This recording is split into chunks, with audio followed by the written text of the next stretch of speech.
কত বছর পর যে চরে আসলাম, আইসাই মনে করেন যে একটা শান্তি অনুভব করলাম।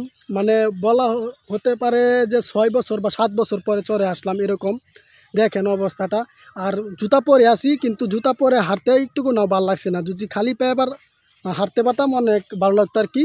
আর কি জুতা আর কি থোয়া যাবে না, নিবে আর কি, যেহেতু এটা রাস্তা। গ্রামের মানুষ তো বুঝে নিত, ভালো জুতা থাকলে তো নিবেই। আর খালি পায়ে হাঁটলে এখানে আর কি বিকাল টাইম মজাই আলাদা। সবুজ ঘাসে ভর্তি চরের মধ্যে। এটা হচ্ছে একটা নতুন চর। এটা মানে সবচেয়ে পুরানা এই চরটা।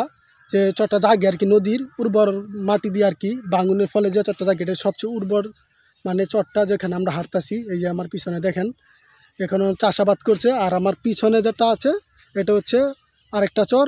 মানে এইটা হচ্ছে মূল নদী, ওই দিক দিকে নদী বইয়া যায়। আর যে দুটা চর দেখতেছেন, দুটা চরে কিন্তু মানুষ বসবাস করে, অসংখ্য মানুষ। আর এই অসংখ্য মানুষের মধ্যে যারা থাকে তারা লেখাপড়া একটু কষ্ট হয়, কারণ বাজারে গিয়ে লেখাপড়া ছেলেমেয়েগুলো লেখাপড়া করাতে হয়। আর যারা বাজার করে তারা দুইটা বাজারেই মূল বাজার এই চর আর এই চরের মানুষের, যেটা হলো একটা হচ্ছে কাছারি বাজার আর একটা হচ্ছে কালীর বাজার। এই দুইটা বাজারে তারা নির্ভরশীলতা, কারণ এটা এটা দিয়ে তারা বাজার করতে যেতে হয়।